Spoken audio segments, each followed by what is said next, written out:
We couldn't stop anybody.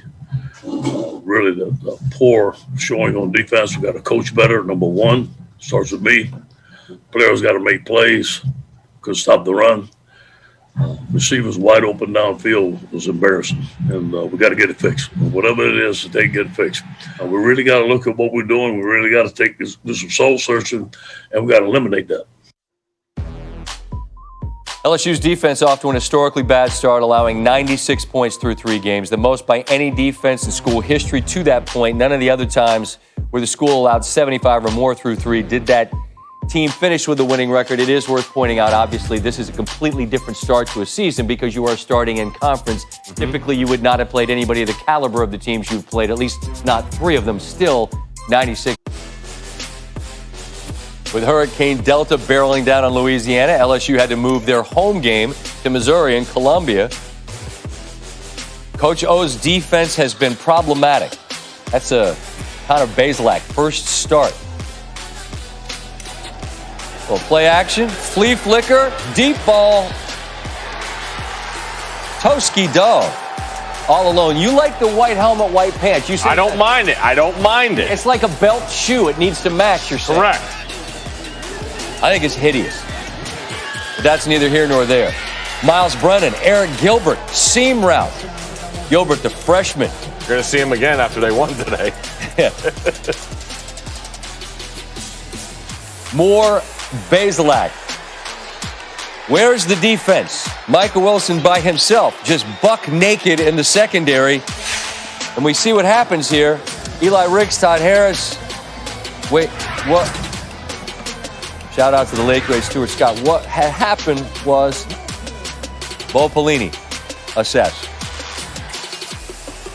We're tied at 31. Brennan, Terrace Marshall Jr. How about a 235-yard day? What a gorgeous deep ball. 3 touchdowns for Marshall. LSU back in front 38-31. Ensuing Missouri drive. Tyler Beatty.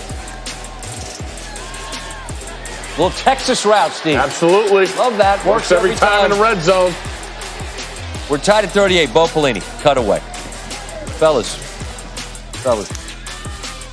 What are we doing?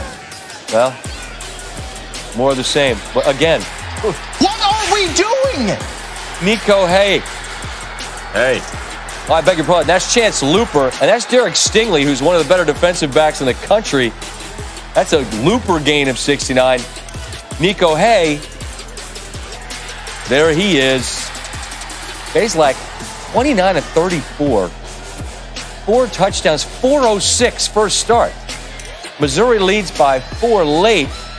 Brennan, Marshall, knocked out at the 1. Officials would review the catch because it's called a catch. Does he have it? Looks like he makes the football move, comes out when he hits the ground. But you're down there basically at the 1. You're going to score your LSU, right? No, Missouri defense stands tall. Tyrion Davis-Price tackled. You got 1 timeout. They elect not to take it. All right, we're going to run it again. Davis-Price again. And he's turned back again. All right. Timeout coming. So now it's 3rd and goal.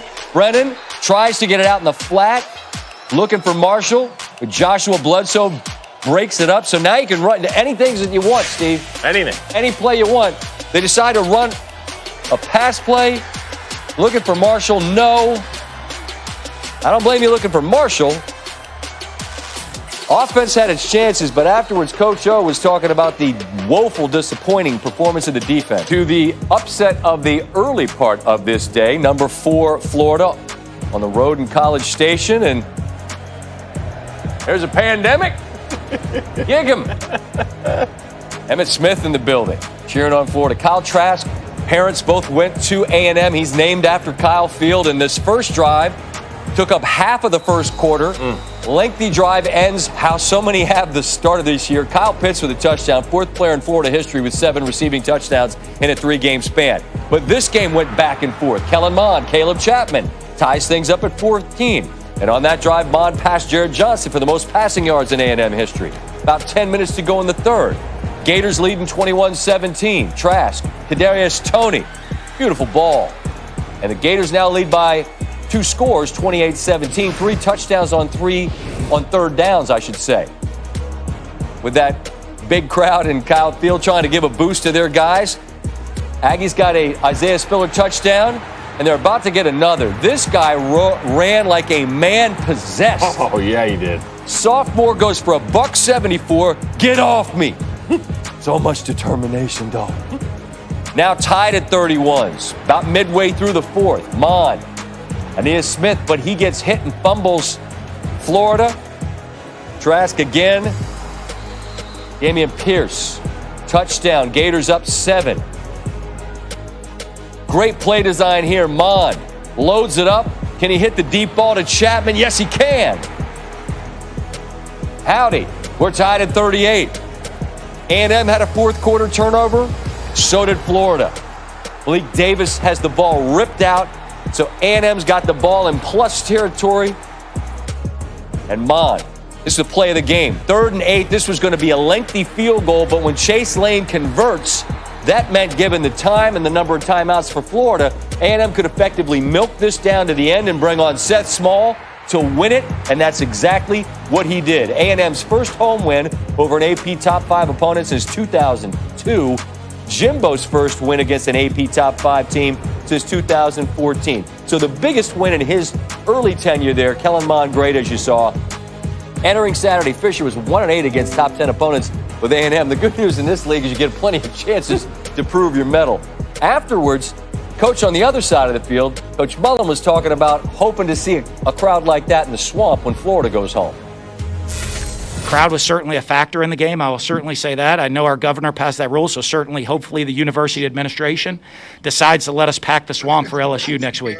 100%, because that crowd was a major factor in the game. And so I certainly hope our university administration follows the governor. Our governor has passed a rule that we're allowed to pack the Swamp. We have 90,000 in the Swamp to give us that home field advantage that Texas A&M had today. You want to see 90,000? I absolutely want to see 90,000 in the Swamp last year. I don't think the section behind our bench, I didn't see an empty seat. It was packed. The entire student section, must have been 50,000 people behind our bench going crazy. So hopefully, like I said, hopefully that creates a home field advantage for us next week, because now we've passed a law in our state that we can do that.